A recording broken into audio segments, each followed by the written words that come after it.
Welcome back, fight fans. As always, it's your boy Blue. We're here with, I think it's episode 19 now. We're talking about UFC Vegas 44 last weekend, UFC 269 this upcoming weekend. And I'll probably sprinkle in a little bit about BFL 70. I also watched that last Friday. So maybe I'll sprinkle in a little bit of that. It's going to be a bit of a long one, I can tell already. Excuse me. Got to warm up those vocal cords. Okay, after we had a week off last week, there was no UFC the week before, so we didn't have too much to talk about. Now we've got a lot to talk about. We'll start off, of course, with UFC Vegas 44. We'll start with the prelims. We'll try and go through them a little bit quicker this time, because we've got a lot to go through today. The first one, we had Morales beating Smolka in the first round. It was pretty close for as long as it lasted until Smolka got smoked. Sorry, not sorry about the pun. Out of nowhere, he got hit with that massive hook early in the first round, and he got his first KO in the UFC, Morales, I should say. Yeah, a great performance by a young guy there. Second off, we had Puelles beating Gritzmacher by submission in the third round. It was a pretty close fight. Gritzmacher was kind of ahead on the feet, but then Puelles was clearly winning on the ground. And then it actually turned a bit with Gritzmacher getting ahead on the cards with some ground control of his own. But then after they got the fight to the ground again, Puelles locked in a knee bar. Oh my God. Those knee bars are terrifying. And he had to tap. He got that late third round submission win. After that, it was a bit of a weird one, I gotta say, in terms of the results at least. It was William Knight, Alonzo Menefield. I was kind of looking forward to this one, honestly. You got two massive light heavyweights. I mean, William Knight looked like an absolute beast. It was insane. Oh my God, he was huge. They didn't do too much stand-up fighting in the first round. It was mostly on the ground and on the fence, which was kind of weird considering neither one of them is really about that. It was a little weird. But after that, we saw what we kind of expected. You saw some standing and banging. It was weird because it was Menefield was clearly ahead because he was just better at stand-up. But then Knight simply, he just had that extra little bit of power. But after 15 minutes, because it went to a decision here, to the surprise of most people, including myself, including most of Twitter, and the announcers themselves, the analysts, I should say, who even mentioned it, I don't know how William Knight managed to win that decision. Like I said, Menefield was clearly winning. I mean, he was way better on the feet. I don't know what was going on. But yeah, William Knight somehow managed to steal that decision away. That is a robbery if I've ever seen one. After that, we had a great women's fight. This actually got the UFC bonus, the performance bonus for fight of the night. I didn't give it that because I didn't think it was close enough necessarily. I think that Vlismas looked amazing, and I almost gave her a bonus, but I mean, everybody else was, a couple of the main ones were just so good, I had to give them a bonus over her, but I was very much considering it. They may have made it to the final bell, like I said, but honestly, it just wasn't really that close of a fight. Vlismas, formerly known as Cheyenne Vlismas now, looked absolutely amazing. I mean, it really was just kind of a showcase for her, how good she's become, how far she's come, really. And I didn't realize when I was giving out the bonuses, I probably would have given her one of my MVF bonuses. But yeah, she went through a lot. I mean, obviously there's the divorce, of course, which I knew, obviously, because of the name change. Excuse me. I choked. Good God. Choked like the judges during that last one. Excuse me. But yeah, she went through a lot of other things. I think there was some health scare in there too. Wow. That really went down wrong. I'm going to keep the water close here. Oh, man. Anyway, yeah, she went through a lot this time. And if I would have known that, I probably wouldn't have given her the bonus too. But anyway, regardless of all that aside, she looked really, really good. And what's next for her, honestly, I don't normally write the, a future kind of component because, I'm reading off of part of the article here. I don't normally do that for people in the prelims, especially early prelims that you're not necessarily paying attention to most of the time, at least other people. I pay attention to all of them, but that's beside the point. For this one, I had to because she just looked so good. I mean, she's got to be fighting somebody in the top 15 next. I was thinking somebody like Angela Hill, Janji Doba, somebody like that would be great. I mean, yeah. Also, we actually mentioned the future for Lupi Godinez. I think it was last time. It might have been the time before that. I can't remember. That would be another great fight for both of them, actually. Lupi, that would be great for Lupi. Great for who are we talking about? Yeah, Vlismus, not Baze. Vlismus here. It would be great for both of them. And I mean, sure, I'm not sure if that would get either one of them a ranking because neither one of them is ranked, but it could be good enough to push them, say, to like 15th because they're basically both right on the edge. And that would be really entertaining. That could be honestly on the main card or even a featured prelim. That would be really good. I would love to see that.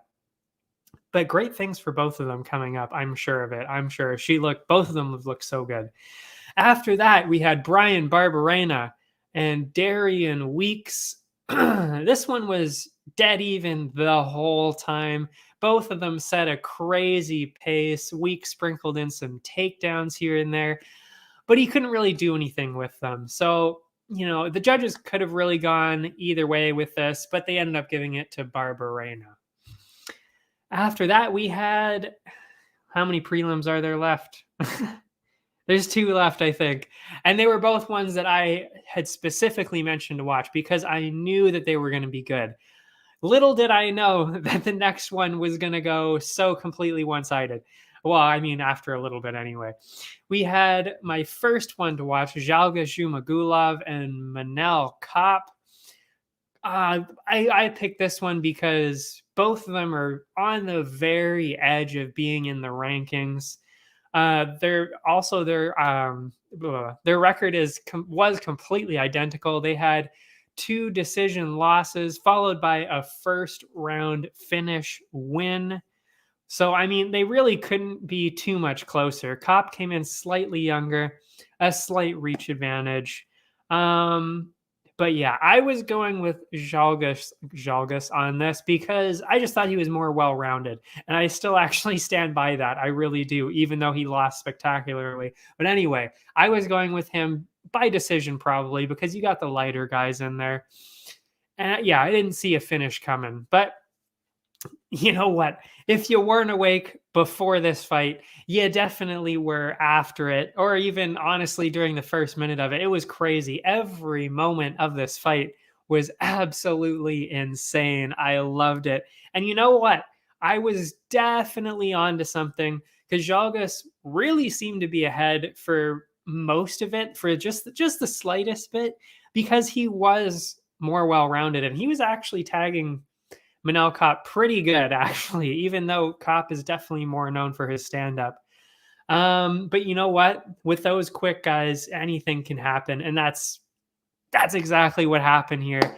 He got dropped by a quick combo by Manell Kopp, and then right after that, honestly, Kopp got him against the fence and got some of the fastest punches I have ever seen in my entire life. Seriously, it was absolutely insane. It looked like, actually, you know what? I was going to say it looked like a video game. It looked even crazier than a video game, honestly. It was absolutely insane. I mean, Manell Kopp looked great. But like I said, Magulov also looked very good here too. He just got dropped. But, it happens. Shit happens, Kopp obviously is getting somebody ranked next. He says he wants somebody near the top. I just don't see that. I mean, is it impressive what he did? Yes. But he's just not, he's got to fight somebody like 10 to 15 first. Yeah, somebody like Tim Elliott, Tyson Nam, Sumudarji, somebody like that makes sense. And as for Jalgas, like I said, don't let the result fool you. He looked really good. He was putting on a great performance. And like I said, I honestly thought he was winning before that happened. I think he'll be fighting somebody in the top 15 soon too. Probably not his next fight just because he lost this one. But honestly, I wouldn't be opposed to even giving him somebody in the top 15 too. He looked really good. He really did. Other than that, maybe somebody just on the very edge of the rankings there.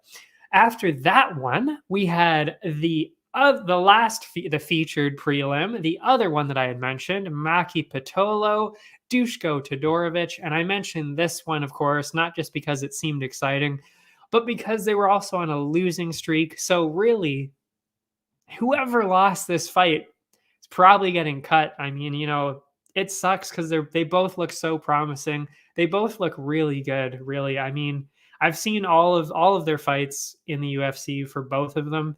They both look so good. They kind of just either get caught or they fight somebody that's a little too good too soon. It's just bad situations for them. But I could see them doing something in the future. We know who lost. But yeah, I had Todorovic by decision here because I just thought he was slightly more well-rounded.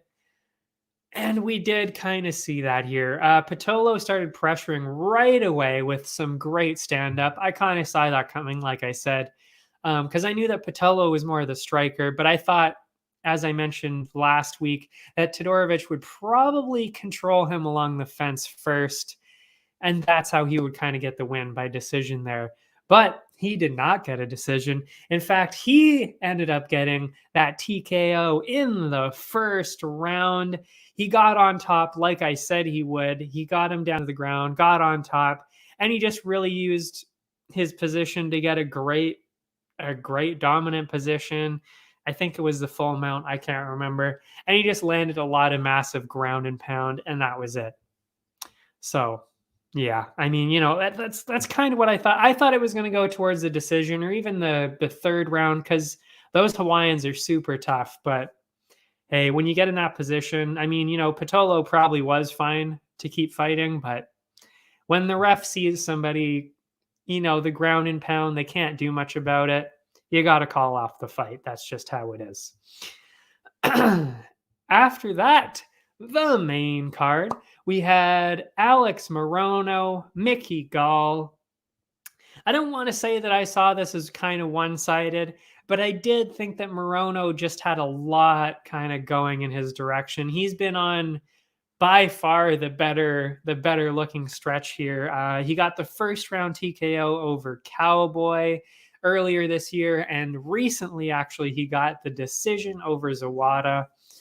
So, it's just the higher profile people, whereas Mickey Gall also had a couple of exciting fights with a first round submission over Jordan Williams earlier this year, and then a decision loss to Mike Perry in 2020.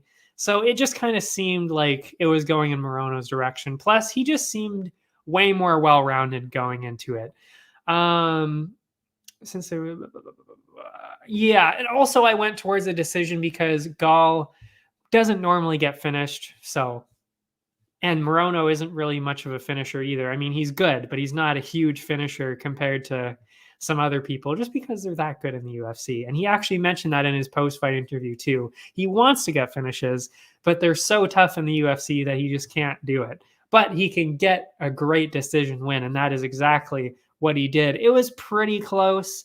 Gall was trying to keep up, but Morono was just too much. He was just a lot better. He just kept slipping those punches, landing some of his own. And what can I say? It was an easy, well, not an easy decision win, but it was a pretty easy choice for the judges, let's say. After that, really, I mean, you probably got to give him somebody in the top 15, but he's in kind of a weird spot, honestly, because it's weird because every time he kind of fight somebody that's better, that should be in the top 15 or is in the top 15, he doesn't necessarily do that well because they're so good and so powerful, but he's also too good to fight anybody below him. So he's kind of in this weird spot right now. But he does deserve another shot at the top 15. I mean, he's so good. I think he deserves it, but he's going to have a really hard time. He's got to really, I don't know what he's got to do. Put the work in, I guess. I don't know. I don't know.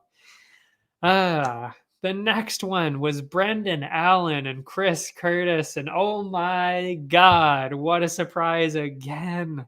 Again. You know, I said going into it, I said Chris Curtis had a chance, you know, but I mean, there was so much going towards Allen. He's 10 years younger. He's got obviously the much more impressive resume in the UFC. I mean, well, actually, I don't think he was ranked, but he just had a much better resume. I mean, it's unbelievable.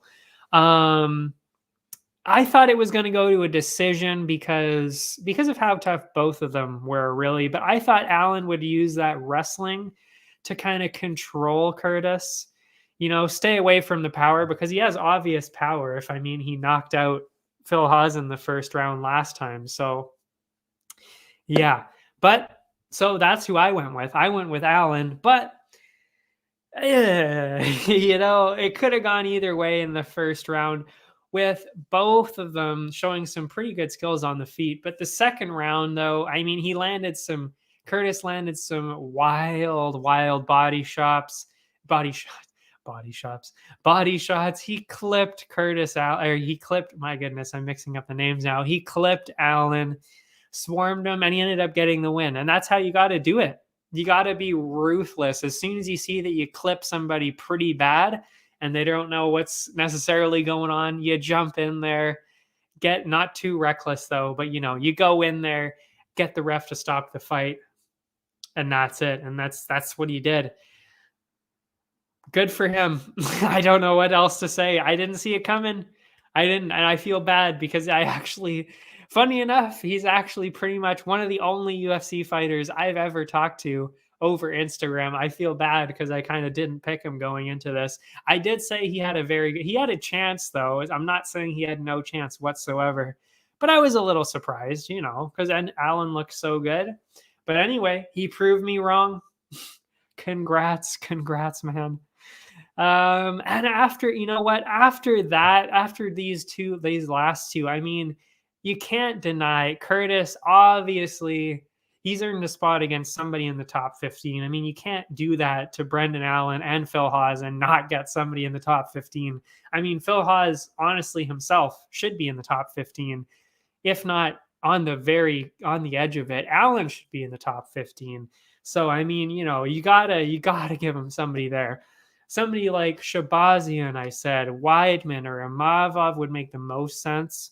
Anyone above that, then you're kind of getting into the territory of, you know, they're just too good at that point.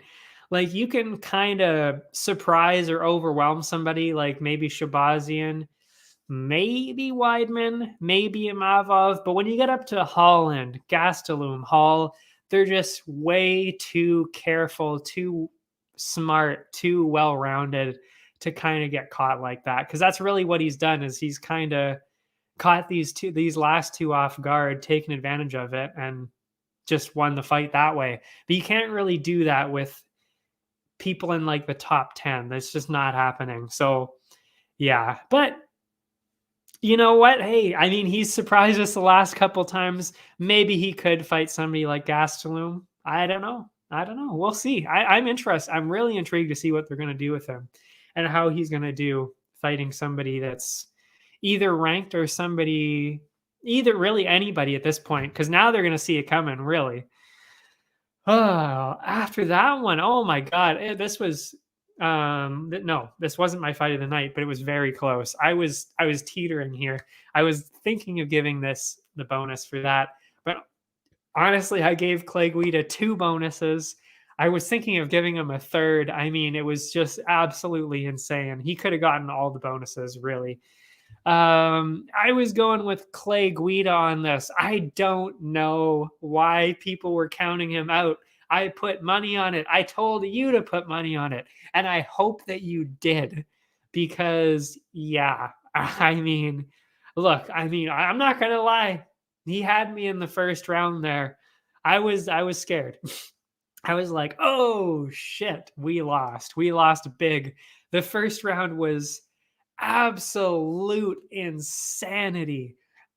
I mean, there's no other way to describe it. It was absolutely insane. I mean, Guida got dropped and he got beat on for 2 minutes straight. 2 minutes straight, didn't land a single strike, just getting his shit kicked in completely. I mean, it was insane to watch. I cannot believe the ref didn't stop it, but I guess because they know Clay Guida, they know that he's not, he's fine. He's going to get up and keep fighting.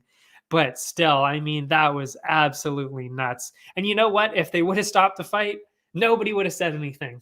Everybody would have been fine. Even Clay Guida would have been like, that makes sense. But they didn't. They kept it going. And you know what? Santos got gassed out. Guida took advantage of that, and he ended up the first round on top after that. And he continued that in the second round, using that unbelievable stamina. Of course, he took Santos down early and got a great slick submission for the win in a crazy comeback victory. I gave him the most valuable fighter of the night, one of my 2 ones, I should say, and I gave him the submission of the night. I almost gave it the fight of the night, but it didn't quite last long enough for that, to be honest. That's kind of why I went towards Fontenaldo, I believe I picked. But yeah, it was just so insane. I almost gave it. Anyway, what a crazy fight that was. Oh man, I could watch that again. I really could. If you didn't see it and you're watching this, look it up. That was an insane fight. After that, we had Jimmy Crute, Jamal Hill. Most people had Crute going into this. I did. I'm not really sure why most people were so one-sided. Like I said, I thought the odds were a little one-sided when I saw it. And I even mentioned that, I'm pretty sure. I didn't think he really deserved that. I think he had a pretty good chance. But I was picking Crute just based on his competition recently, I'm pretty sure.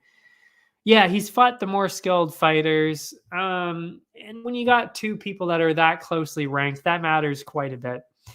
And then he also just seemed better on the ground. So I figured if he got him along the fence, got him down, I figured Crute would have a much better chance. So I was saying Crute by finish because I thought he would get some ground and pound, maybe a submission, something like that. But that did not happen here. He did not get the chance for that right away. I mean, it was absolutely insane. He had nothing really to say about this because Crute didn't really get the chance to do anything at all. Hill dropped him, 2-3 times with some massive shots, and he just got a huge KO win. I mean, it was crazy. And it was this close. I was really considering giving that KO of the night, but I gave that to the next fight, and you'll see why, because it was just so unexpected. And so, it was just so impressive that I had to give it to Fiziev. But this one was very close. And what's next for them? Hill is, again, kind of like, who was I talking about earlier that was in a weird spot? Whoever that was, Hill is also kind of in a weird, it was Morono. Just like Morono, he's also kind of in a weird spot. This is a little weirder because he recently lost to the number 11 contender, Paul Craig, but now he beat number 13. So,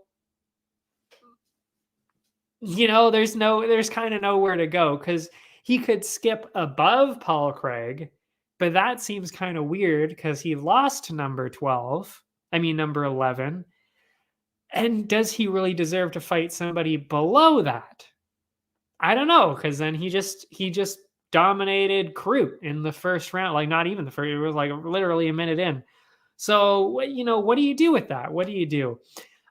He could skip over him, like I said, get somebody like Reyes, Uzdemir, or Walker, or he's probably going to be fighting somebody on the edge of the rankings on their way up.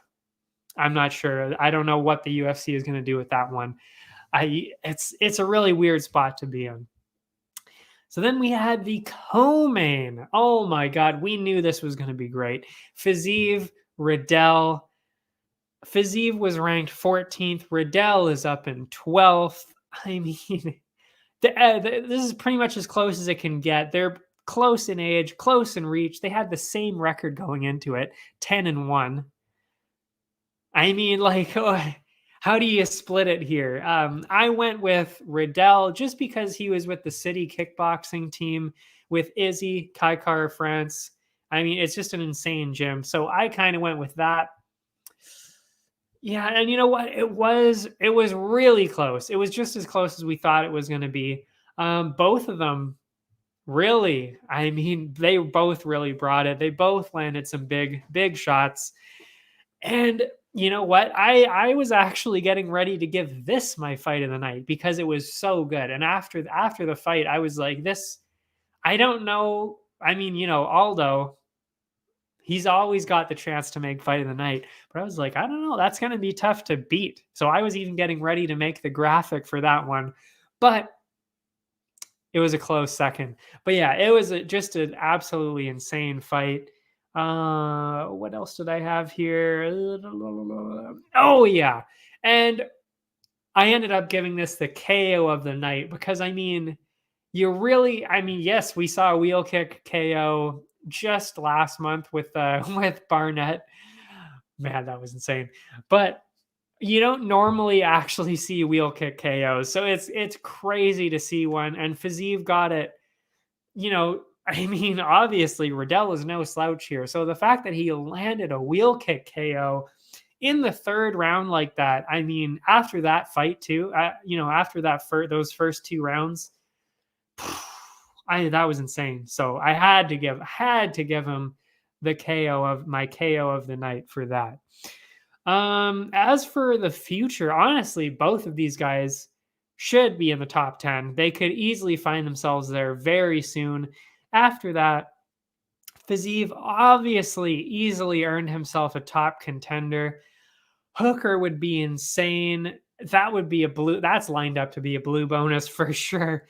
Same thing with Ferguson. You got to get Ferguson back in there. Come on now, get Tony back in.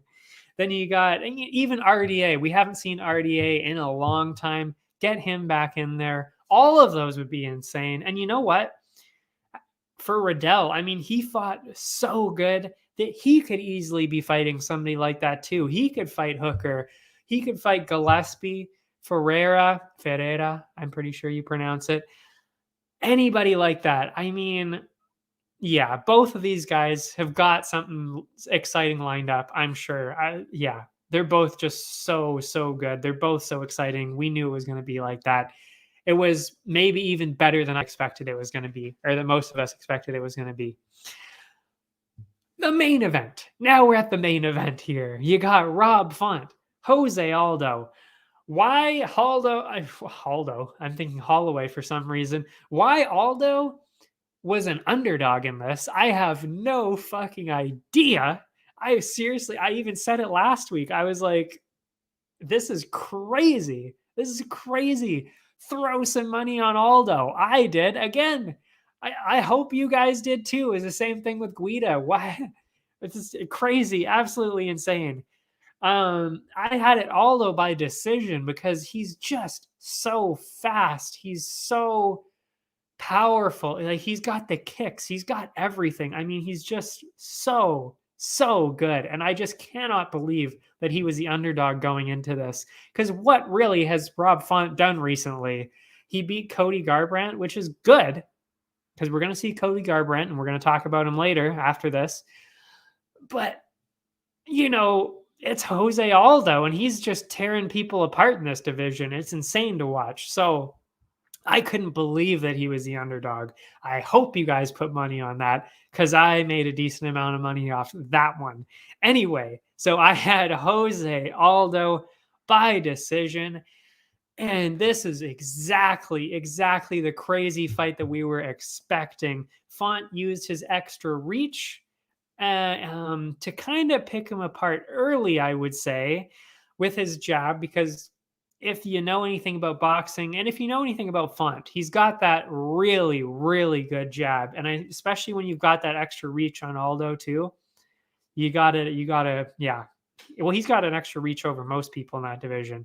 Anyway, but then Aldo would use some huge power shots to stumble him, and it kind of took the round away from him. Honestly, I'm pretty sure they ended up giving Jose, I think they gave him 4 or even all 5 of the rounds. I think they did actually. A couple of the judges gave him a 50-45. I don't think I would have said that. He obviously won, very clearly won. But you know what? I would have said that Rob Font easily won 1, maybe 2 of those rounds. I was a little surprised that they didn't give it to him.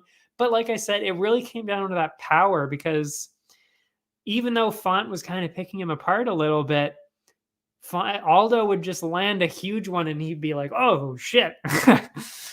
And then, but yeah, as the fight went on, though, then it was really clearly, oh yeah, I even wrote the scores at the end here. After that, it was very clearly Aldo. I mean, I don't know why he wasn't using his kicks early. I was thinking it the whole time. The analysts were thinking it, and then the coach even said it in between the rounds. Hey, like, what are you doing? Like, where are your kicks? You got to use your kicks. And as soon as they said that, he started using those kicks, and it made a huge, huge difference, as we thought it would. He really should have been doing that the whole time. And they mentioned that that's probably because he's actually been training less towards the kickboxing technique that he used to do and going into more just straight up boxing. So he probably he doesn't have necessarily, he's not used to throwing all those kicks in practice. So, he just doesn't really think of doing it until somebody points it out. But it's too bad. I mean, he's really got to start throwing those in there again, because as soon as he did that, I mean, it was a completely different fight. He really took over. And honestly, he could have even done even more kicks in the 4th and 5th rounds, and he probably would have. I mean, he might have even gotten a leg kick KO. He was it was insane. It was bad for Font. Anyway, in the end, we saw Jose Aldo get the win. The easy, I wouldn't say an easy decision. It was an amazing fight. Like I said, I gave it my bonus, and I still can't believe that he was the underdog. Unreal. So what's next for these two? I mean, there's really only one name. There's only one name for Aldo. He said it. It's TJ Dillashaw. I mean, you got to. TJ Dillashaw isn't lined up to fight anybody. And, you've got the title shot, the title unification coming up next for Jan and Sterling. So they're occupied. The only other person that I can think of is Sandhagen. That would be a great fight. I think that could really go either way. I'm honestly not even sure who I would pick for that. I really don't. I've thought about it a little bit, and I'm like, I really don't know who I would pick. Or you go with TJ, like I said, and like Aldo said, that would be a great fight. But honestly, I think TJ might have that. I really do. I think TJ might have a little bit on Aldo there, but it would be an amazing fight to watch. And Aldo obviously always has a chance. Never count him out. But yeah, I mean, crazy things lined up for him. As for Font, he's probably going to be fighting Merab next, honestly. Because again, for Merab too, now he's kind of got nowhere to go except for fighting Font pretty much. And because also Font just beat Garbrandt, and he doesn't really deserve to fight anybody below that. So it's kind of like, where do you go with Font? And pretty much the only answer is Merab. It's kind of the only one that makes sense. But yeah, we'll see. We'll see what everything brings us. Also, yeah, Cody's gone down to the next division anyway. flyweight. I mean, we don't know if he's going to stay there or not. Of course, we'll find that out probably after this weekend. But anyway, yeah, I'll quickly mention the BFL stuff. It was really cool. I've never watched anything outside of the UFC. I watch, a couple Bellator fights here and there, but never the whole card. So this was really cool. And I've definitely never seen any amateur fighting before. It was just really cool to watch. I really liked it. And you know what? I mean, there were finishes all over the place. And honestly, I didn't think they were that bad. I mean, people talk about, some of the other fight leagues outside of the UFC not being as good. And sure, there were, a decent amount of things where I was like, okay, they could have done that. Or even the analysts were like, okay, if he knew a little bit more about wrestling, he would have done this and blah, blah, blah, blah, blah. And some of them were one-sided. Obviously, a lot of them were one-sided considering there are so many first-round finishes. But that being said, it makes it way more entertaining too when you see that many first-round finishes. And it's also kind of cool seeing people that are probably going to end up either fighting in the UFC or at least going on the Contender Series or, probably Bellator, something like that. It's really cool to see. Not to mention, actually, I did give him a bonus because he did so good, but I actually know somebody who is fighting on this card, and I didn't even know that until I was looking at, the roster for the night, and I was like, holy shit, I actually know this guy. It was his first MMA fight. It was Brad Heldenbrandt, and he got an absolutely insane first-round submission. I'll talk about that one because I gave him a bonus. I give out bonuses for amateur of the night here because the amateurs deserve something too. So yeah, I gave him my amateur of the night because honestly, he's a heavyweight and he was bouncing around. He even threw up a head kick in heavyweight. Who's that good on the ground? I mean, he's an amazing wrestler. Seriously, I'm pretty sure I looked him up after a bit more because I'm not close to him or anything, but I have met him and talked to him before and played against him in a different sport. But yeah, and he was on Team Canada for wrestling or something too. I mean, if he keeps up with it, which I really hope he does, he's going to be a real problem for any heavyweight division because there's not too many there's not too many heavyweights that can really wrestle and are really flexible enough to get up a head kick like that. So if he really works on the stand-up game, because he's not a boxer, obviously, he's just a full-on wrestler. If he can work on that, I mean, he's going to be a real big problem. Yeah, I'll talk about a couple of my other ones. I gave a bonus to actually another amateur. I gave it to Varun Sunder for getting a TKO in the third round. And you know what? For an amateur fight, these two looked really, really good, I will say. Erickson almost got a win with a couple of slick submission attempts. They looked really good. And he was ahead on the cards.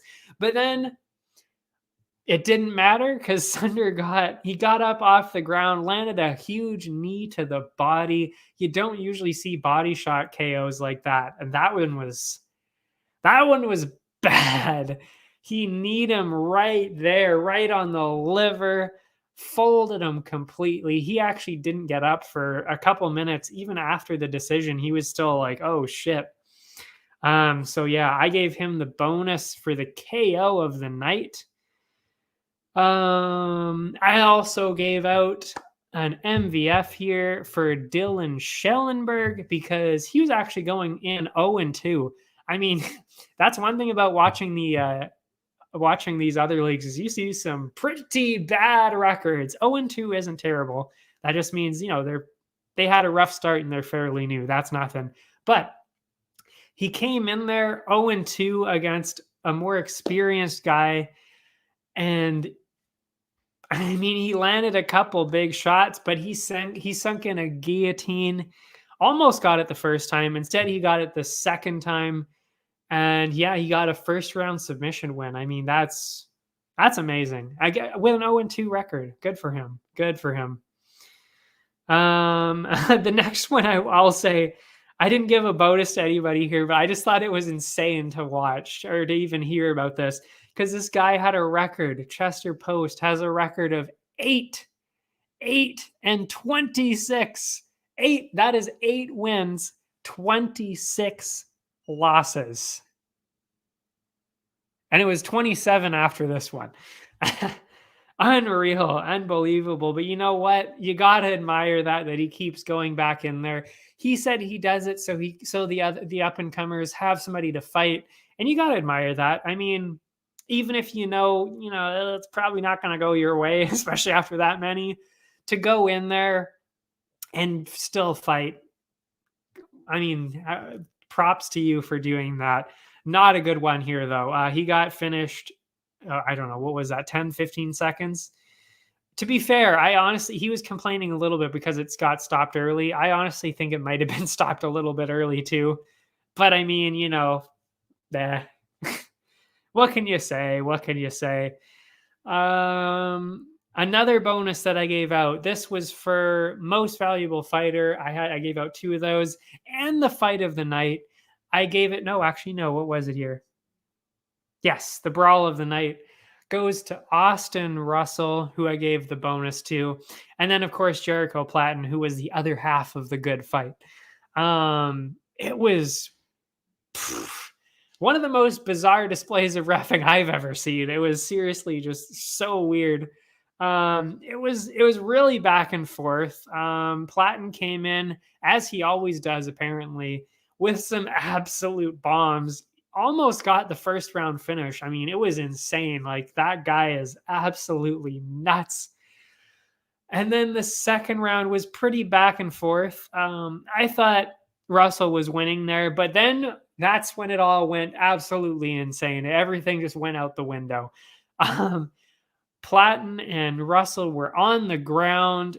Russell was on top, very clearly on his knees, in the top, I wouldn't really say it was a full mount. He was kind of like a little off. And then I don't know why he thought this was a good idea, but it was complete bullshit when I was watching it. Platten lined up, did a absolutely massive up kick straight to the face of Russell. Like, wildly illegal, not even close, really. I mean, and they were down there for like 30 seconds. So I don't know why he even contemplated doing that, but that was a pretty shady thing to do, to say the least. But what was even crazier is the ref didn't stop it. He didn't take a point. He didn't do shit. Didn't do anything. And what was even crazier than that, Russell actually overcame that, and he got through the round. And then in the third round, they're up against the fence, and Platten knees him in the face illegally again. Well, I mean, he didn't knee him the first time, but he did another illegal strike. This one, I will say, was fairly close, so that one was kind of excusable a little bit. But what was, again, insane is the ref then stops it and then takes 2 points away. He didn't take the point. I mean, 2 points. 2 points. I've never even seen 2 points taken away for one thing. But I mean, clearly he was making up for the mistake that he made in the second round. But you can't really do that, especially not take 2 points away. So that was kind of bizarre. But anyway, I mean, honestly, I kind of see that as karma, because that second round one was absolute bullshit. And funny enough, I actually did get to talk to him a little bit in the chat afterwards. And he didn't like it either. He didn't say anything bad, but he was kind of like, yeah, that was kind of shitty. Anyway, so yeah, he got through that. And you know what? He ended up getting the decision win.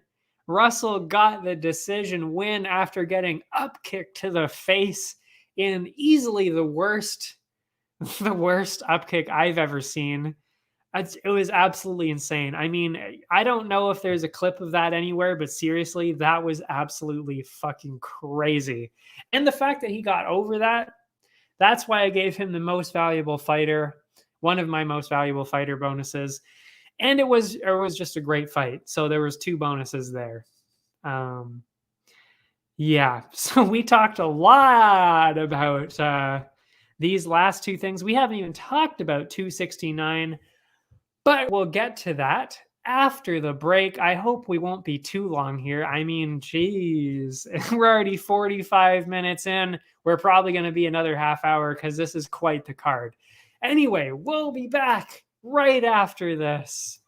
Allow me to introduce Pie Stick Vodka, a new way to celebrate victory.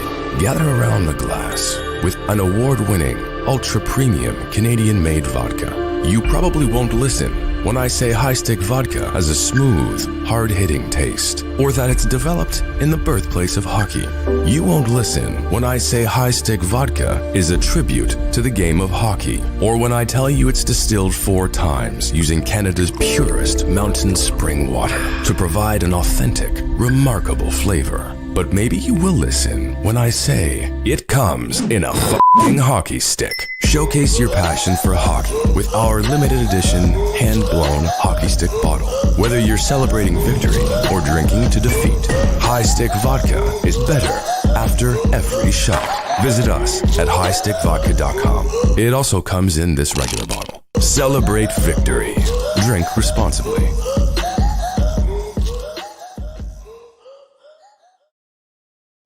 And we're back.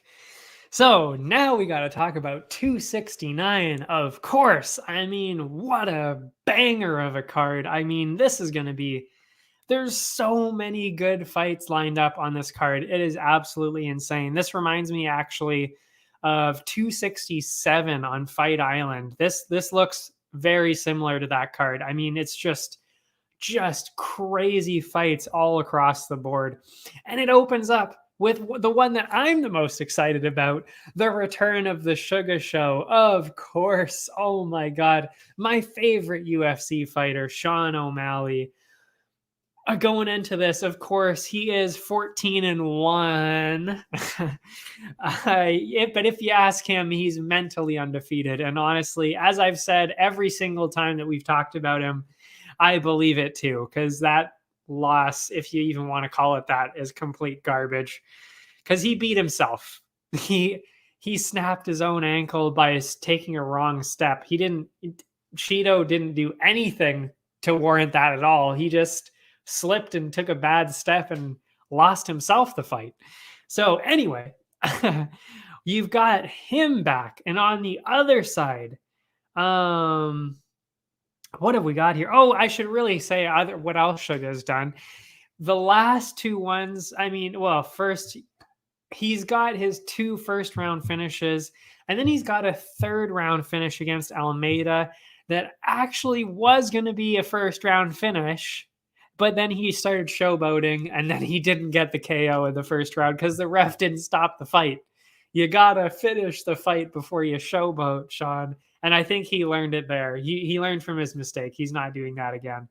But yeah, I mean, he's just so good. And then, of course, he fought Moutinho, broke a record there. I forget which record it was. It was a striking one. I'm pretty sure it was maybe a striking difference. I mean, that fight was absolutely insane. Insane to watch. If you haven't seen Moutinho and O'Malley, go back and watch that. It was the craziest thing I've ever seen. How Moutinho was standing, I have no idea. Anyway, as for Paiva, he's had a decent record with 3 wins in a row to Kyler Phillips, Zhu Magulov, who we just talked about, and Mark De La Rosa. But he had 2 losses in a row. He opened up his UFC to Bontarine and Kai Kara France. And it should be noted also that, as always, O'Malley has his slight reach advantage because he's so tall for the division. He's actually, funny enough, he's the same height and the same weight. I mean, he was a month ago. I weigh slightly more but he's actually the same height and weight as me. So yeah, he's a pretty tall guy for the division for a bantamweight. I mean, that's crazy. So I'm sure you already all know my pick. It's obviously Sugar, but I mean, when you're that skilled, it's a really easy pick to make. And you know what? Suga even said it himself. He's actually picking easy fights on purpose because he wants to make more money. And you know what?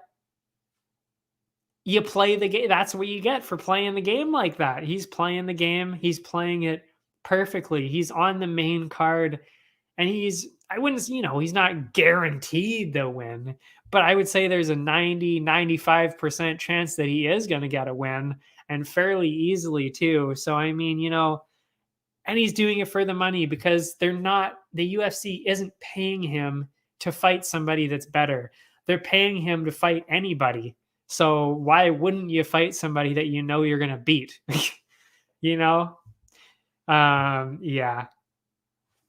Yeah.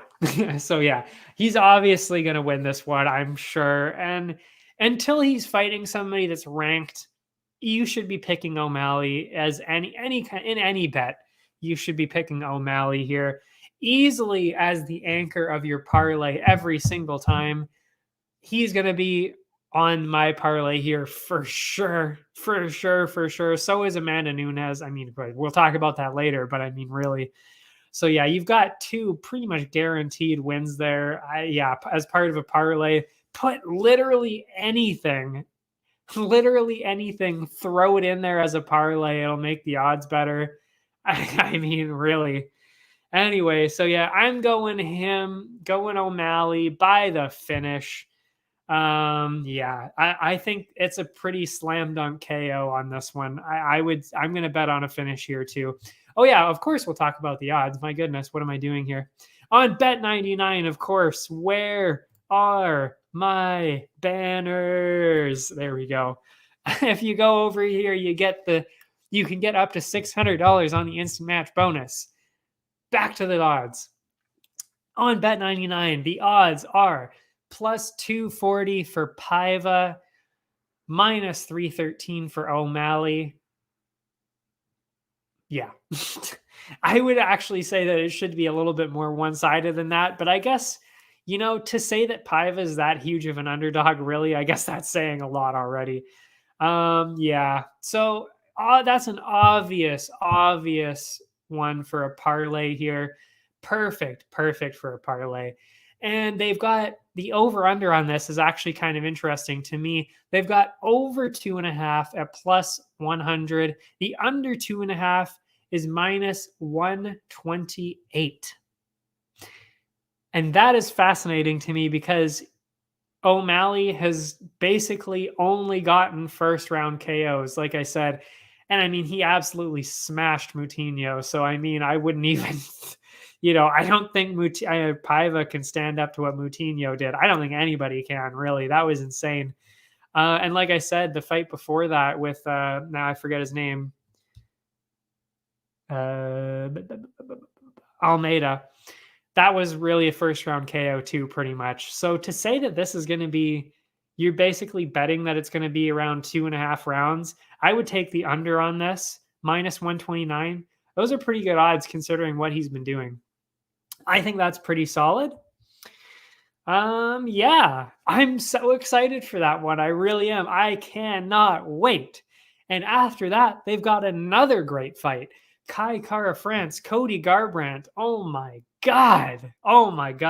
We're seeing Cody Garbrandt again, but not in the bantamweights. They've got him down in the flyweights, and Kai Kara-France is also a really exciting fighter. I mean, this is going to be a great fight. I even wrote it down here. This could be actually headlining a main event in a fight night. I mean, it's so good. This is really a fight of the night contender right here. There's actually a few really. It's probably going to be Oliveira Poirier. That's another one that I've lined up, of course, to be fight of the night. But this one is looking real good too. So, but I will say this one is dead even, and I really wasn't sure where to go on this one. You've got Cody Garbrandt. He's sitting in 7th in the bantamweights. Used to be the champ, of course, so he's got all that experience, and he's still young too. Kai Kara-France, he's ranked 6th in this division, the flyweight division, which is what they're fighting in. And he's done 7 fights in the UFC so far. He's only lost 2 of them. That was to Royval and the current champ, Brandon Moreno. Yeah. So he hasn't really, I mean, like he's only lost to really the two of the best people, because Royval is what, 3rd, 4th or something. He's way up there too. So I mean, this guy's looking great too. So yeah, he's looking good. But I will say though, the difference to me though, is that Cody Garbrandt is fighting better people, because the bantamweights are so good. The entire top 15 is absolutely unbelievable. And I mean, keep in mind that Suga Sean, who we just talked about, is not ranked. He is not ranked in the top 15 yet, of course, because he hasn't fought anybody in the top 15. So just remember that Suga's not even in the top 15 in the bantamweights. So that division is completely stacked. So to say that Garbrandt is in 7th in that division and he's coming down. So yeah, I mean, he's got the edge in competition for sure. But the one question is, and that is what I'm not sure about, is how is he going to do 10 pounds less now? Because he's pretty shredded at 135 and he's cutting down to 125. It might just be too much of a cut. So he might lose some of that edge that he has at bantamweight. I'm not sure. I'm going Garbrandt by decision on this, because I think he's obviously got the chin, but well, of course, again, you might lose that chin by doing the weight cut too. But yeah, I think Garbrandt is just so much more experienced, and I think that he will actually bring that bantamweight power down. I think he will. So I'm going Cody Garbrandt by decision on this one. And if we look at the odds, it's pretty close. They're leaning a little bit towards Garbrandt. They've got Garbrandt minus 143 right now. Kai Kara-France plus 116. That's fair. I would still, it's low enough that I would still put money on Garbrandt. But if you want to go the underdog on this, hey, that's okay. Because you know what? Again, Garbrandt lost his last one out. We just talked about that. I believe that was Font. Yeah. But Font is pretty good, and he's a bantamweight. So can Kara-France do that as a flyweight? I'm not sure. And the over-under on this is actually kind of interesting. I hadn't looked at this yet. Over 2.5, I should say, is at plus 100. The under 2.5 is minus 129. I would say this probably is going to be a decision. Like I said, Garbrandt by decision. So it might not even be a bad idea at plus 100. Those are good odds. You might want to throw some money at the over on this. Yeah, that's it for that one. After that, you've got Jeff Neal and Santiago Ponzinibbio. This is another real good one. I mean, it's not, I'll admit, it's not as good as the last one we just talked about or the one before that. This is clearly the one on the main card that's less good, but it's still going to be an exciting fight. It's very, very tight on really who has an edge here. Neal, he's in 12th right now. Ponzinibbio is in 14th. Neal, he's struggled lately with 2 losses to Magny and Wonder Boy himself. As for Santiago, the only loss, he only has 1 loss actually since 2015, and that was to Lee earlier this year, who we just saw got absolutely smashed by Khamzat earlier this year. But outside of the record, though, they're similar in age. They're similar in age, but Neal has a little bit of an extra edge in the reach. On paper, like I said, this is pretty tight. But just based on his record, I'm going to go with Santiago on this, Ponzinibbio, because he's only got 1 loss since 2015, like I said.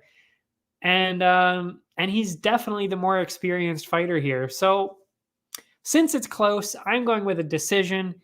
And I'm going with Ponzinibbio, but I will say either one of these guys could get a KO. I mean, it really, I mean, you're in the heavier divisions now, so anybody could do anything here. But yeah, I'm leaning towards Ponzinibbio. And if you look at the Bet99 odds, they've got Neal at plus 108, Ponzinibbio minus 132. Yeah. So they're kind of leaning towards that way too. But it is so close.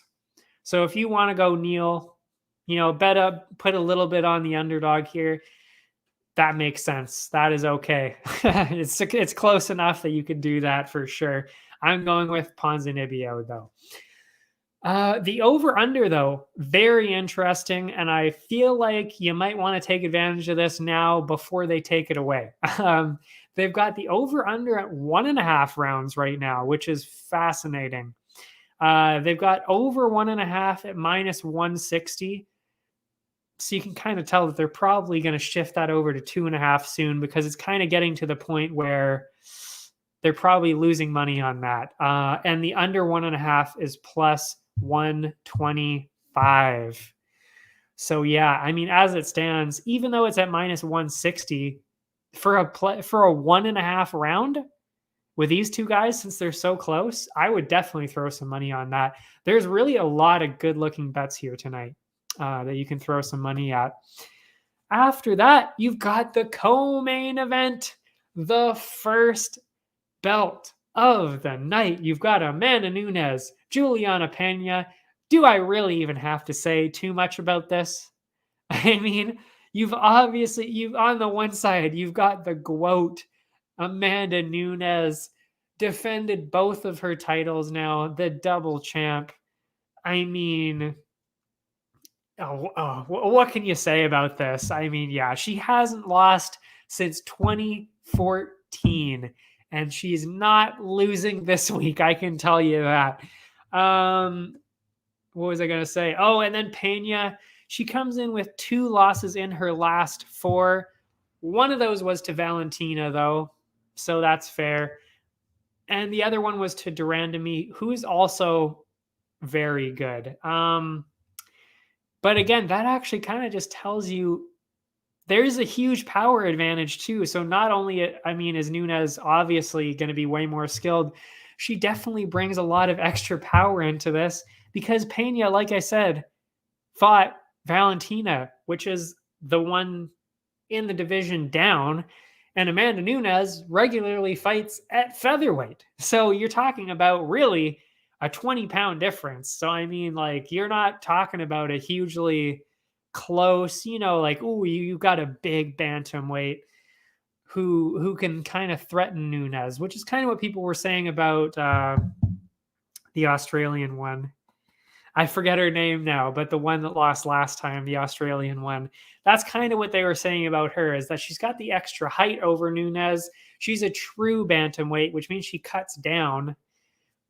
So, or was that even featherweight? So, I mean, she had a better chance. But now you're talking about somebody that fights like, in Shevchenko's division. So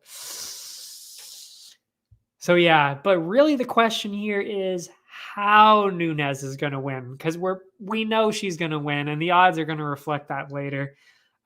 She's had more decision wins recently, but that was at featherweight. Spencer and Durandamy, Durandamy, who's notoriously tough. Those were the last 2 ones at featherweight that she won.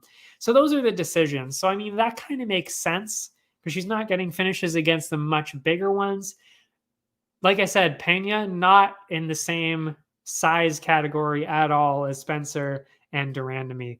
Well, of course, the other loss, like I said, was to Durandamy. Anyway, because Nunes seems to be hungrier than ever, and she really wants to prove that dominance, because I think people are, for some reason, starting to doubt Amanda Nunes. Mind-blowing, I know, but I see it online all the time now. It's like, what? She hasn't lost since 2014. What are you talking about? Anyway, I think she's really hungry to get a huge finish here. So she's probably going to get a KO here. That's kind of what I'm going for.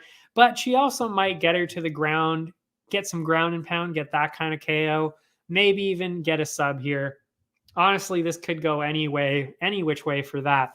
But yeah, I mean, if you look at the odds here, at an absolutely ridiculous minus 1,000 for Amanda Nunes, plus 600 for Pena.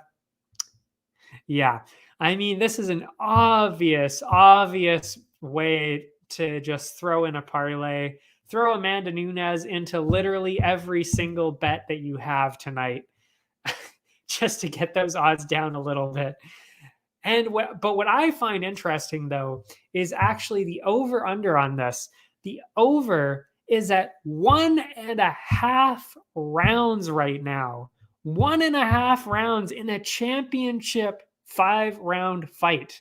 Over 1.5, over under 1.5. I mean, I'm saying this is one-sided too, but to say this is statistically going to be under 1.5, you're out of your fucking mind. I mean, maybe there's a good chance, but still, I would never bet on that in a championship fight. So yeah, it's at minus 128 for over 1.5 right now, plus 100 for the under 1.5. Honestly, I would take the over on this at minus 128. Those are great. I mean, you're pretty much never going to see that in a championship fight, except for the one that we're going to talk about next. But that's another story.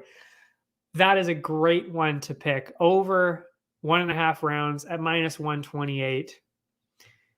Perfect. I mean, do that. Do that. Maybe even, you pair them together. Like I said, include Amanda Nunes in literally any bet that you have, any parlay that you want to make, even any regular bet you want to make. Just throw her in there to make the odds a little better. After that, you've got the main event, the one we've all been waiting for, the lightweight title. Oliveira, Poirier. How's it going to go? Who knows?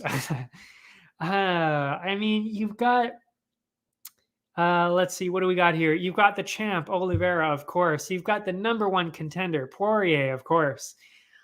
A lot of people are favoring Poirier here, but I think that's for two reasons. One, he just beat McGregor, so he's obviously got the hype. Well, you just beat him twice even. So, but I think that's a lot of what it is. That's what a lot of the odds are going to show here, is that he's got a lot of hype going into this, and that's good. But is the hype really, does he really deserve all of that hype against Oliveira? He deserves definitely a lot of hype, but does he deserve it against Oliveira like this? I'm not sure. Because you're also talking about Oliveira, who's always been actually one of the most underrated fighters on the entire roster, not even in the division, but out of everybody. Everybody always underrates Oliveira. He is absolutely unreal. I mean, he holds multiple records. And one of the most impressive really is the fact that he's got the most, what is it? What did I wrote it here. Yeah, he's got 14 submission wins. That is by far the record. I think he's got the record by 3. And then nobody is even really close after that. I think somebody else after that is maybe at 8 or 9. So, I mean, he's at 14 right now. That's unreal. But, of course, on the other side, you've got the person in the UFC with the most KO victories, Poirier. So, I mean, really what this is you've got a classic grappler striker matchup. I mean, you really could not get a bigger grappler and striker matchup when they've both literally got the UFC records for both of those. I mean, it's insane. But as I've said many times, when you've got that kind of matchup, I always pick the grappler because they can usually control the striker. And that's where I think that's going to go. I'm going Oliveira by decision here because I think he can control Poirier. He's probably going to get him against the fence. And if he gets him on the ground, I mean, Poirier is probably done at that point if he gets him on the ground because Oliveira is just so good. And you know what? You got to remember too, Oliveira got a KO TKO over Chandler earlier this year to get that belt. And you know who didn't get a TKO? Gaethje.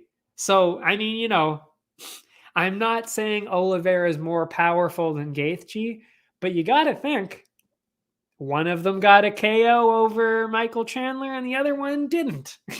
So, it's just kind of adding up to where it's like Oliveira, he's got the power too. I mean, he's got the power, he's got the chin, he's obviously got the submission skills. So I'm going with Oliveira.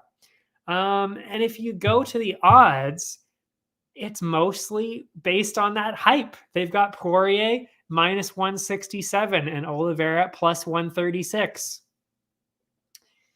I mean, you're calling the champ of the division, and obviously we'll admit Oliveira hasn't defended his title yet. He won it over Chandler. So, but he's still the champ, and he's the underdog here at plus 136. Not even a close underdog. This is getting slightly edging towards the one-sided territory. So, I mean, definitely be betting on Oliveira here. But you know what? If you believe the hype, if you think Poirier is going to get that KO, which he is obviously capable of, I'm not saying he's not capable of doing it. I just think that Oliveira has a better chance. Then go with Poirier, of course. I'm not including this in any of my parlays because I'm not confident enough either way to do that. But I'm more than confident enough to put some money on Oliveira as the underdog for sure. And the over-under on this is actually baffling. I'm shocked. I'm shocked that they've got the over-under at this. The over-under is just like the last one at 1.5 rounds. Like, what? I just don't see that. I just don't see that at all. 3.5 rounds, maybe 4.5, okay, maybe you're edging it on a little too far there. I still think it's going to be a decision, but to say that the over-under is at 1.5 right now, I don't know. And that's at minus 189 for the over. The under is plus 145. Yeah, I'm going the over on this one. I might even include that. I might even include that in a parlay because it's so high.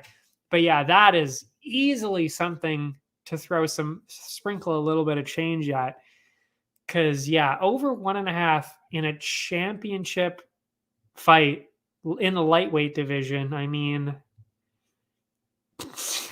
that's crazy. Yeah, I just think, I really think this is just being hyped up.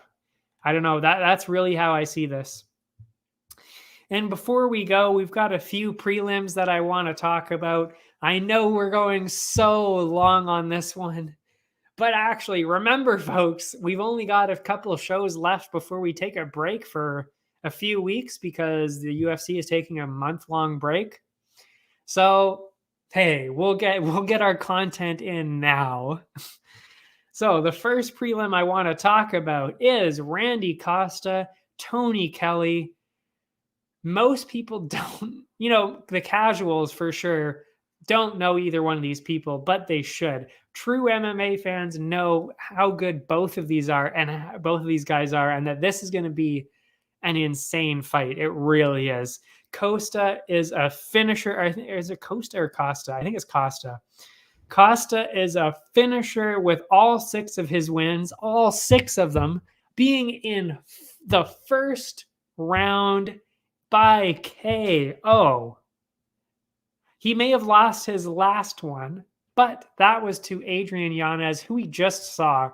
And I mean, Yanez is just, he's so good. And I mean, he's really coming on his way up. And Costa is actually, he's pretty close to being that good too. So yeah, that's the other reason why I wanted to showcase this one. And on the other side, Kelly's only fought twice in the UFC. He's 7 years older, and he has a slightly shorter reach. He's 1-1 so far with a win over Al-Casey. Yeah, Al-Casey. Excuse me. Wow. And a loss to Kai Kamaka III, who actually was recently let go from the UFC. So to me, this is for sure pointing towards Randy Costa getting maybe even another first round KO, but I would say he's definitely getting a finish here.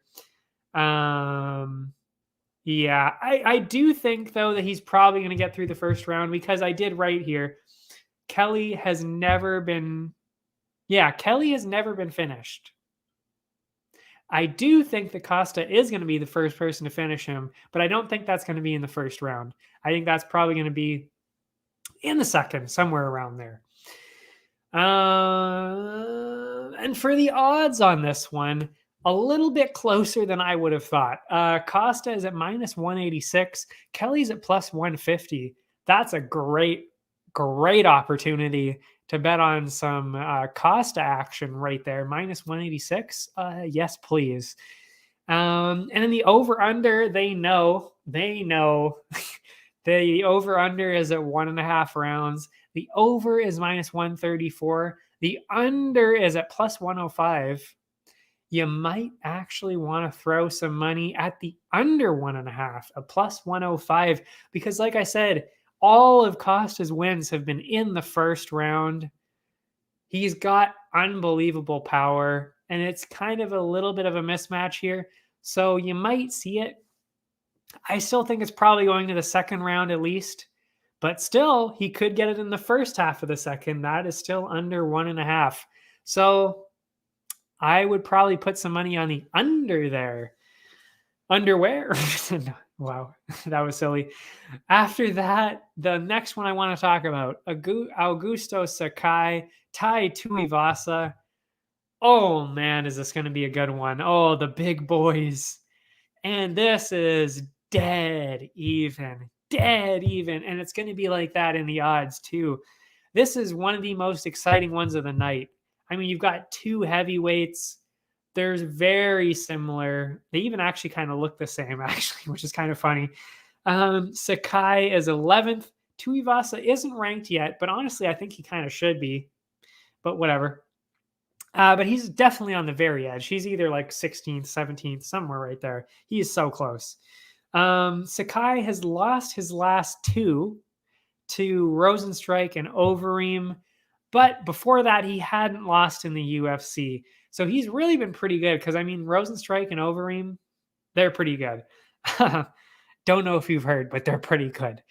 As for Tuivasa, he's been kind of a streaky fighter, really. He won his first 3 in the UFC. Then he lost 3 in a row to some of the top contenders. And now he's back with 3 in a row, 3 first-round KOs in the first round over Stefan Struve, Hunsucker, and of course Greg Hardy, which the internet loved. I love that one. That one was obviously the best one. Anyway, so it's really close, but I'm giving the edge. What was I going to say here? I'm looking at what the edges were. The edge for me is going to Tuivasa for sure. He's slightly younger, but Sakai does have that slightly longer reach. The one difference to me, though, is that Tuivasa comes in regularly way heavier than Sakai. He shows up about 20 pounds heavier, which is quite a bit. So, with that extra power and the extra layers of protection, let's say, for Tuivasa, I think he's got a little bit of an edge in power. And I mean, let's not forget, he beat Greg Hardy in the first round, and Greg Hardy obviously had the reach advantage there, so he can overcome that reach advantage. So he's got that slight advantage there with the extra weight. So I'm going with Tuivasa. Also, even though he is heavier by 20 pounds, he's also one of the fastest heavyweights on the roster. So he's actually probably faster and heavier than Sakai, which does not usually happen like that. So because of that, I'm going with Tuivasa. And of course, because we're talking about the heavyweights, we're probably seeing a finish here. either way, honestly, no matter which way this goes, this is going to be a great fight to watch. You do not want to miss this one. And the odds, like I said, dead even. Sakai -110, Tuivasa -112.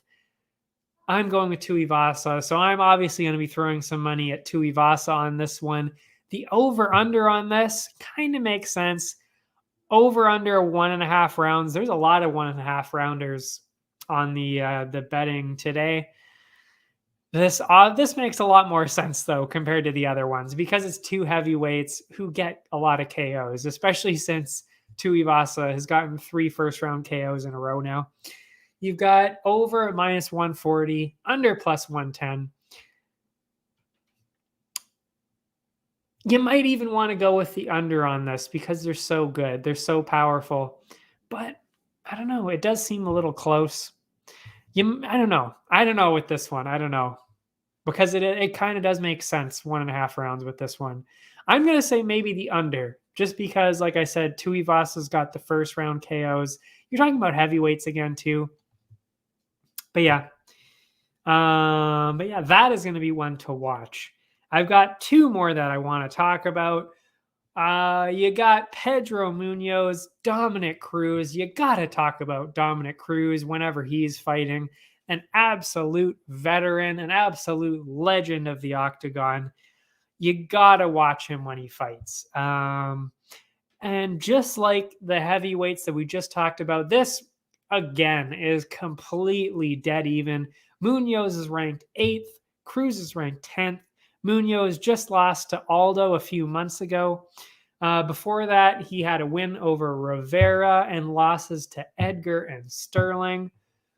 In terms of his experience, obviously Cruz has the edge by far. I mean, he's been fighting there since the WEC 15 years ago.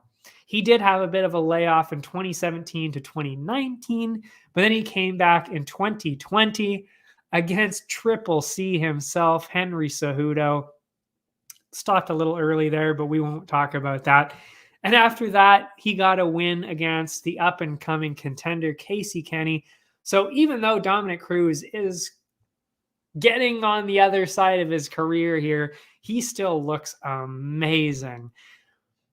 It's tough to pick a winner here, I will say, like I said, because Munoz has fought such tough opponents lately, and Cruz is only 2 fights back. So, this is a tough one to pick.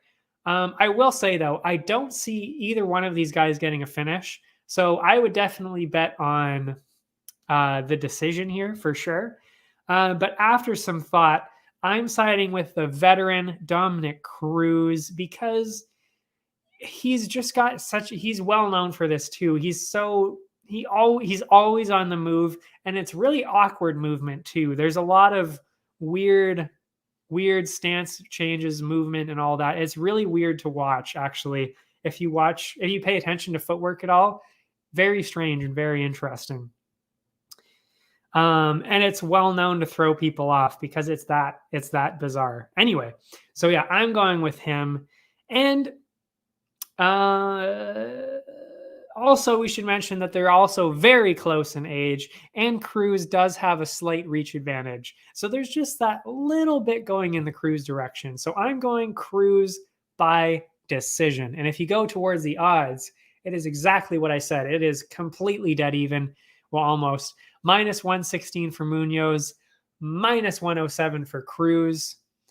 I'm going with Cruz, of course. Sprinkle some money on that for sure. A lot of individual bets today, I will say, because there's a lot of parlays and individual bets. Although, like I said, throw Amanda Nunes and O'Malley into any of these. Make like 10 different parlays, honestly, to make these odds even better. Anyway, Cruz, the over-under. The over is -234. The under is 2.5. I would probably stay away from that because, like I said, you're probably seeing a decision, and at -234, is it worth that risk? Probably not. So yeah, you're pretty much guaranteed to see a decision here. My throat is messed up. We're an hour and a half in, but we're on the last fight. Excuse me. Josh Emmett, Dan Ige. I had to talk about this one too, because Emmett is finally back, and Ige is just so fun to watch, and he's so good. They're both really talented in the featherweight divisions. This is the featured prelim. I mean, like I said, there's so many great fights on the card. This is one of them. And another really close one in the rankings. You've got Emmett in 7th, Ige in 9th. And this really could go either way. But it will be very entertaining. I can guarantee you that. Emmett has won his last 3 over Burgos, Bektic, and Johnson. On the other side, you've got Ige, who's been way more active recently, with 7 fights in that same period of time in 3 years. 2 of his last 3 have been losses to the Korean Zombie and Calvin Kattar. But before that, he won 6 fights in a row which include Barboza and Bektic. And that one against Barboza was crazy to watch. I loved every second of that fight. That was a 5-round main event. It was insane to watch. That was crazy because Barboza is not one you want to miss. Anyway, I will say the safer bet seems to be Emmett, but Ige really has a lot going for him here. Zombie and Kattar are 2 of the top tier featherweights, and he brought them to a decision. So he should be pretty proud of that. Plus, he beat Barboza, which is that is no small feat. Ige is also 6 years younger. For some reason, maybe it's those slight edges in age and activity. I think Ige is actually going to pull ahead here and win the tight decision. But it's so close, and Emmett is so good too. I don't know. It could really go either way, but I'm going with Ige. The one thing I'm very sure of, 100% sure of, is you do not want to miss this fight. This is going to be great. And the odds, like I said, are kind of leaning towards Emmett. I kind of figured they would be. Minus 172 for Emmett. Ige is at plus 137. But like I said, Ige's got a lot riding on him. Or a lot in his direction. Like I said, I think this is kind of a little bit more one-sided because maybe they're seeing that Ige has lost a couple and then Emmett's won 3 in a row. But remember, Ige's been fighting way more in that period of time. And he beat Barboza and took those top 2 featherweights. Well, not the top 2, but 2 of the top featherweights to a decision. So that's nothing to sneeze at because Emmett definitely didn't do that. So I'm going Ige and plus 137. That's a decent underdog. I would sprinkle a little bit of money on that one. And then the over 2.5, I should say, is at minus 193. The under is at plus 150. I would say that's pretty fair because I see it as a decision too. But Emmett kind of has a little bit more finishing power, I would say, from what I've seen. So maybe Ige doesn't really get finished though. So I'm not seeing a finish here. So, I am still going the over 2.5, but at minus 193, do I want to put some money on that? I'm not sure. But wow, look at all those great fights. And that is finally it. I believe this is our longest episode. I'm not quite sure. We're at almost an hour and a half here. Wow. I mean, I am so excited for this card. I'm losing my voice because I'm so excited for this fight. Oh my God. O'Malley's back. Garbrandt's back. Amanda Nunes. Oliveira Poirier. Ige. Cruz. Tuivasa. Miranda Maverick is fighting too. I didn't talk about that one. That's another great one. I mean, Costa. Jillian Robertson, our Canadian friend.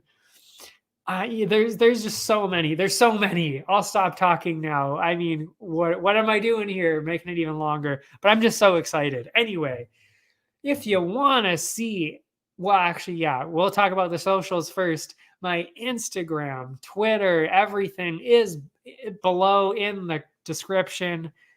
And if you want to hear about any of the other sports, whether that's hockey, football, any other sport, Area 51 has got you covered. You can follow that link, Area 51 sportsnetwork.com. There it is. You can follow that and check out all of the other sports. We'll be seeing you next time to talk about that crazy event. And then we're going to be talking about the last event of the year. Oh my God. And then we're going to have, well, I mean, I'll have one show after that. But then we're probably going to have, what's that, 2-3 weeks of a break? I'm going to be so sad. I'm going to miss all of you. I hope you miss me too. JK. Well, I mean, I will. But anyway, I will show you the link. We're going to talk about the boosted odds just a little bit more. Whoopsie, I should probably take this off. And of course, the instant match bonus. That is going to be covered in the next slide. I will see you next week.